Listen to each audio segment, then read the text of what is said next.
Look, I want to go back to this China issue, which didn't raise a mention in the federal budget and barely a mention at the recent G7 meeting. China, as you know, have taken exception to Australia leading the inquiry into coronavirus by imposing sanctions on our beef and barley, wine and lobsters.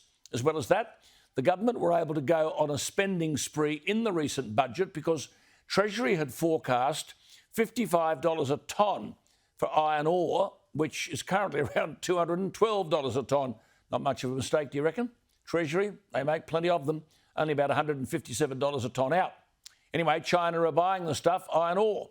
And for every $10 increase in its price, that's another $1.3 billion to the government in revenue.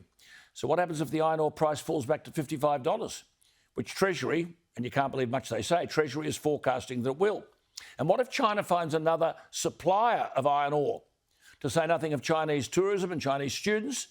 Against that, defence spending, according to the budget, will climb to over $40 billion in 24-25, or as the Treasurer said, an allocation of an extra $270 billion over 10 years.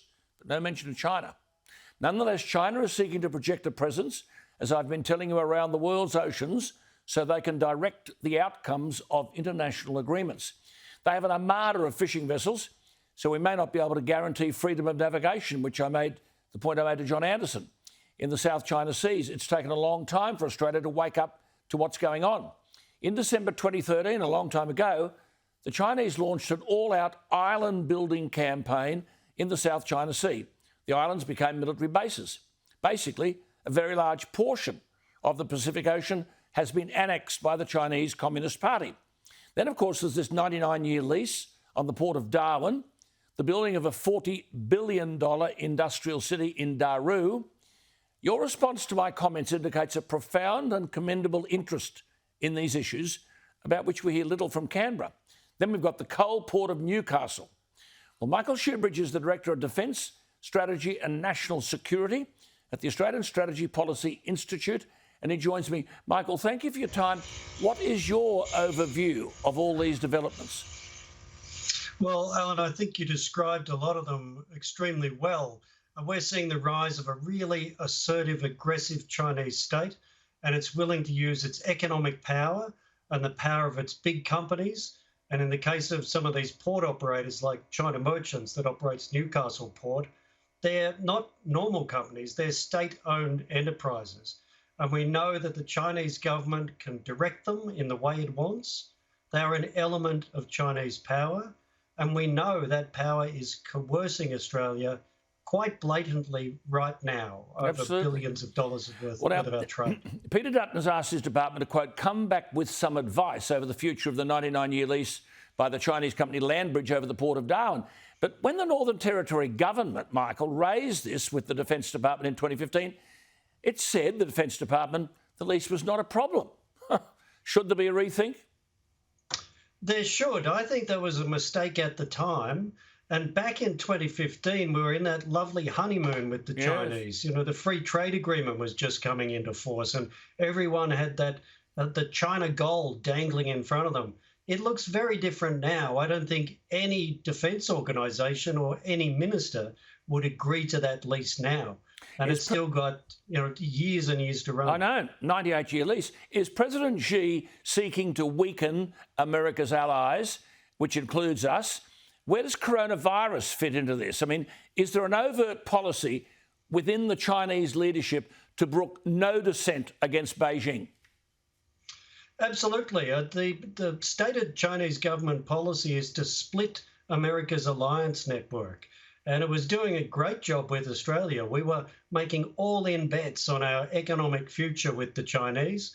And the Chinese have shown how they use countries to make those all-in bets. They hit them over the head with their economic dependency. So China thought it was in great shape with Australia. I think it's been very surprised at the political shift that's taken place over the last few years. Well, 2017 is only 4 years ago. Now, our white paper said, Foreign Policy White Paper in 2017, the government is committed to strong and constructive ties with China. We welcome China's greater capacity to share responsibility for supporting regional and global security. Would that be written today?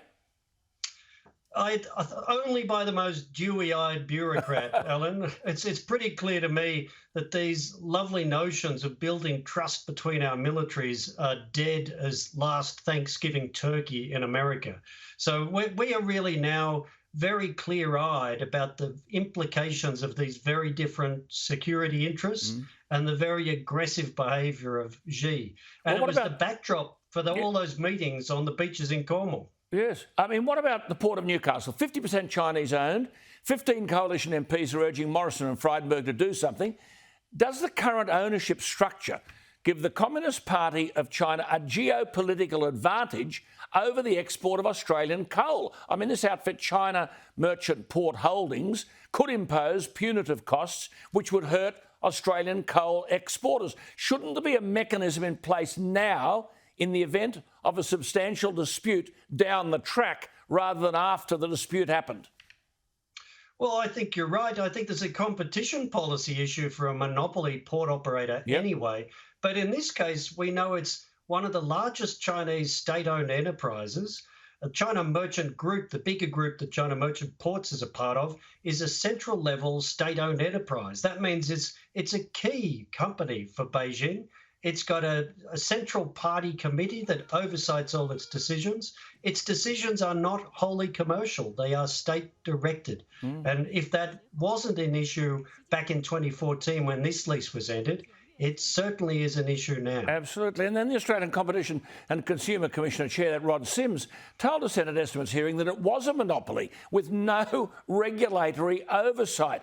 Can I just ask you again, shouldn't Frydenberg declare the port a monopoly, which would ensure that if a coal producer couldn't agree on terms of access to the port, the ACCC could resolve the dispute through arbitration? I mean, most coal producers in New South Wales have no alternative but to use the port.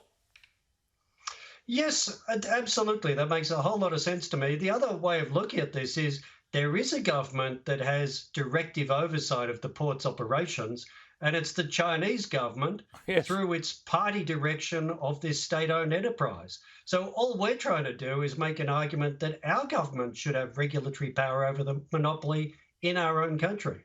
Yes, I must say there are many issues of all of this that have to be identified. Can the relationships be repaired? Michael, I hope we can have you back, because those are very important insights. And my correspondence tells me that the Australian community, the voter, is very, very interested in all of this.